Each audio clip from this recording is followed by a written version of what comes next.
Ce short est sponsorisé par Card Market, le meilleur site pour acheter et vendre tes cartes. J'ai toujours adoré le travail de Steve Beldin, responsable de plusieurs artworks cultes dans Magic, dont un sorti en 2025. Le Mox Jasper, hélas très limité en termes de jeu, mais malgré tout assez iconique par son illustration, je trouve. J'aime beaucoup quand les styles ultra réalistes servent la fantasy, et là, c'est totalement le cas. Et peut-être que certains ne l'avaient pas remarqué, mais avec les formes en arrière-plan, le Mox forme en fait la pupille d'un œil de dragon. Sûrement que tout le monde l'avait vu, mais je le précise quand même. En 2024, il s'est passé beaucoup de choses pendant un même week-end. J'ai donné une conférence aux Utopiales, j'ai rencontré pour la première fois Wonry de Passion Carton, et j'ai assisté également à une conférence d'Alexis Briclot. Et il y a des week-ends dont on se souvient plus que d'autres. Tout ça pour dire que j'étais impatient d'entendre parler l'artiste de Magic sur scène, puisque c'était le thème de la conférence, et que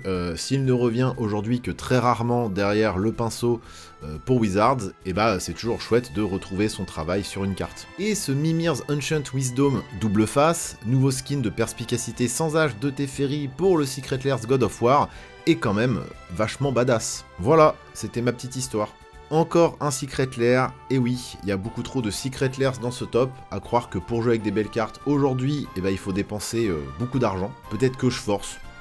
Quoique. Vous connaissez mon amour pour la bonne vieille fantasy Sword and Sorcery bien énervé, donc pas trop de surprises ici. Cette escalade de violence vient du second Secret Lair Frazetta sorti en 2025.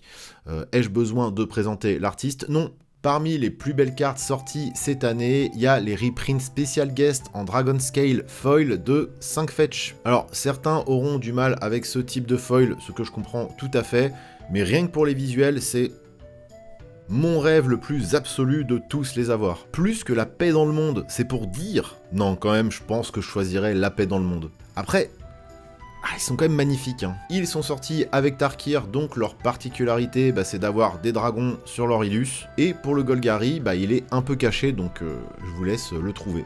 Je vous ai parlé de l'espace et de Edge of Eternities tout du long de ce top. Donc vous vous doutez que c'est un set que j'ai plutôt bien aimé. Non, je rigole, je l'ai détesté. Non, bien sûr que j'ai adoré, et pour enfoncer le clou, je pense que les Basic Land Full Art de l'extension méritaient la première place. Et s'il faut en choisir un, je pense que c'est la montagne qui gagne. Je crois.